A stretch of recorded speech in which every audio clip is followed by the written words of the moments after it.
Regional final once again. Summarize the game for us.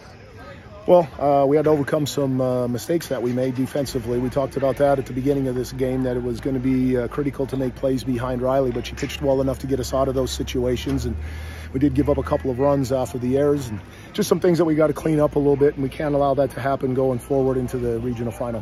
What do you think some of the big keys were here?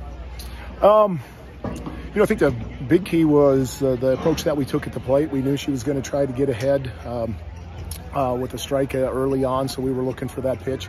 If we got it, fine. If we didn't, we were going to go try to get deep in the count, and I thought we did that in a couple of situations and finally got the pitch that we could drive, and getting base runners on and taking advantage of what we could take advantage of on the bases. With the exception of the sixth inning, you scored in every inning, and so that kind of offsets some of the defensive miscues you're talking about. Yeah, it did. That's one of the things. It's a little bit easier to make those mistakes when you're ahead, and especially when you're ahead by several runs. But that's obviously we got to clean that stuff up. But the thing is that we ran the bases pretty well. I thought tonight we had one little thing that was my fault, sending Riley on the tag. I thought we'd take a chance there and see what was going to happen. Yeah. And it was a perfect throw. But that's just kind of the way that the season tried to approach it from the very beginning, especially with the young hitters that we have, and they came through for us tonight. Coach, defensively, we talk about that. Pitching of Riley Wood, and talk about her effort. Yeah, we kind of mixed them up a little bit. We were ready for an opportunity to, if we had to bring Zoe in, fine. If we didn't need Zoe, we wanted to give her the time off a little bit and let her rest. Riley's pitches, which that's one thing that she was going to have to do in order to be successful tonight, was to be able to spot her fastball. She did that and kept the ball moving in and out. So, she did a great job regardless of the runs that we allowed to happen behind her. But, that didn't rattle her, that didn't upset her. She just settled in and played her best game. Well, I've brought this up a couple of times. I'll bring it up again. You and I talked about it when the season started. We're going to need to look at a program before you enter the stadium for game number 1.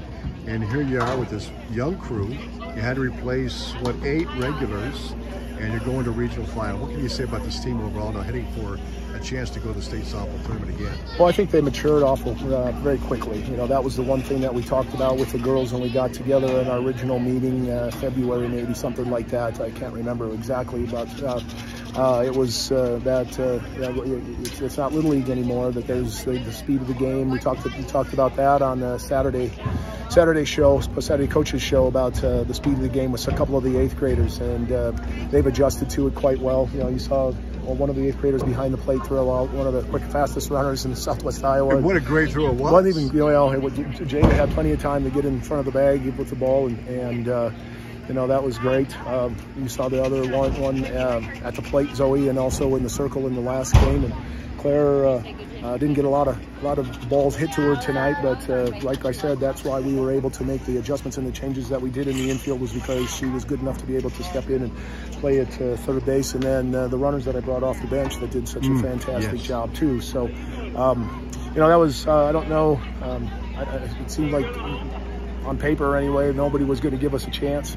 We were supposed to finish in, not you. I gotta admit, you were very positive from the very beginning, but some of the other publications here that I'm going to be talking to shortly, or radio shows, thought we would finish in the bottom half of the conference after all the graduation and stuff that we did, and didn't put a lot of credit into a bunch of girls who were 3rd in the conference and now playing in a regional final.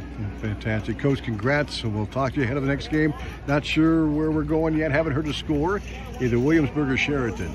Yeah, I don't know. I haven't heard anything, so I'll figure that out. Both ways. We played Williamsburg before. Obviously, finished the season last year with them, played them up at Fort Dodge. The outcomes in those games didn't come out quite the way we wanted to, 3-0, and I forget what the other one was. Maybe, probably better that I do or not, but weekend tournaments are weekend tournaments. Everybody's trying something new and putting some players in different spots. So, that's what I told the girls when we first started this postseason. We just got to have a chance. That's the number one thing that we have to do, is to give ourselves the opportunity, the chance. You can't win a game that you're not playing in. So we gave ourselves a chance. So we'll see how things shake out when we get over there. Congrats, Coach. We'll talk to you next week. Thank you. Thanks.